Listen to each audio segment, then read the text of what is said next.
Hello friends, welcome to సినీలోకమెక్స్. మన తెలుగు అమ్మాయి, మంచి టాలెంట్ ఉన్న హీరోయిన్ శోభిత ధూళిపాళ చాలా రోజుల తరువాత ఒక క్రైమ్ థ్రిల్లర్తో మన ముందుకొచ్చారు.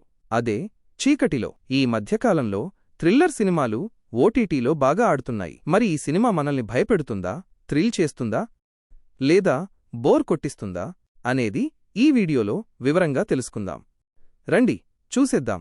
ముందుగా ఈ సినిమాకి సంబంధించిన ముఖ్యమైన వివరాలు చకచకా చూసేద్దాం. సినిమా పేరు చీకటిలో. విడుదల తేదీ: ఈ సినిమా జనవరి 23న విడుదలైంది. ఇది థియేటర్లో కాదు, ప్రముఖ ఓటీటీ ప్లాట్ఫామ్ అమెజాన్ ప్రైమ్ వీడియోలో స్ట్రీమింగ్ అవుతోంది. మన తెలుగు భాషలో అందుబాటులో ఉంది. సుమారు 2 గంటల నిడివి ఉంటుంది.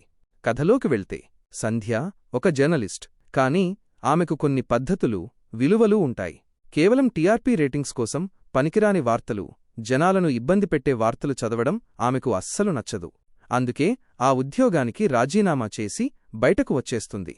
ఆ టైంలో తన స్నేహితురాలు బాబీ ఒక సలహా ఇస్తుంది.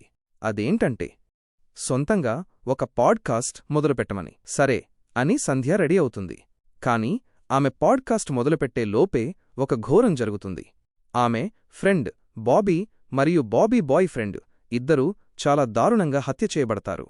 దీంతో సంధ్య షాక్ అవుతుంది. పోలీసులు ఒక పక్క ఇన్వెస్టిగేషన్ చేస్తుంటే, సంధ్య తన పాడ్కాస్ట్ ద్వారా ఈ కేసు గురించి మాట్లాడటం మొదలుపెడుతుంది. అసలు ఈ హత్యలు ఎవరు చేశారు? కేవలం వీళ్ళిద్దరే చనిపోయారా, లేక దీని వెనుక ఇంకా పెద్ద కథ ఉందా? పోలీసులు పట్టుకోలేని దొంగను సంధ్య తన తెలివితేటలతో పట్టుకుందా లేదా అన్నదే మిగిలిన కథ. సింపుల్గా చెప్పాలంటే, ఒక జర్నలిస్ట్ అమ్మాయి మైక్ ముందు కూర్చుని ఒక మర్డర్ మిస్టరీని ఎలా సాల్వ్ చేసింది అనేదే ఈ సినిమా. ఇప్పుడు ఈ సినిమాలో మనకు నచ్చేవేంటి, నచ్చనివేంటో ఓపెన్గా మాట్లాడుకుందాం. నచ్చే విషయాలు: శోభిత నటన ఈ సినిమాకి మెయిన్ పిల్లర్. ఒక జర్నలిస్టుగా, ఒక స్నేహితురాలిగా ఆమె చాలా బాగా చేసింది.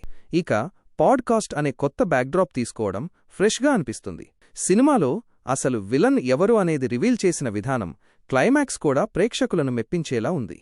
సీనియర్ నటి ఆమనిగారు, వడ్లమణి శ్రీనివాస్ గారు తమ పాత్రల్లో చాలా బాగా సెట్ అయ్యారు. నచ్చని విషయాలు: కాన్సెప్ట్ కొత్తదే అయినా దాన్ని నడిపించిన విధానం మాత్రం కొంచెం పాత సినిమాల్లాగే అనిపిస్తుంది. పోలీస్ ఇన్వెస్టిగేషన్ సీన్స్ చాలా సిల్లీగా, అసహజంగా ఉన్నాయి. లాజిక్స్ చాలా చోట్ల మిస్ అయ్యాయి. ఎవరు చూడాలి? మర్డర్ మిస్టరీ సినిమాలు ఇష్టపడేవారు, శోభిత ధూళిపాళ నటనను ఇష్టపడేవారు ఈ సినిమాను ఒకసారి ట్రై చేయవచ్చు. అయితే ఈ సినిమాలో విలన్ అమ్మాయిల మీద అత్యాచారాలు చేసే సీన్స్ ఉండటం వల్ల, అలాగే మధ్య మధ్యలో కొన్ని అన్కంఫర్టబుల్ సీన్స్ రావడం వల్ల ఇది ఫ్యామిలీతో కలిసి చూడటం అంత మంచిది కాదన్నది నా సలహా. మీరు ఒంటరిగా ఉన్నప్పుడు మాత్రమే దీన్ని చూడటం బెటర్. కానీ ఫాస్ట్ స్క్రీన్ ప్లే కోరుకునేవారికి ఇది కొంచెం స్లోగా అనిపించవచ్చు. చివరగా ఒక్క మాటలో చెప్పాలంటే, చీకటిలో ఒక కొత్త ప్రయత్నం, కానీ పాత పద్ధతిలో తీసిన సినిమా.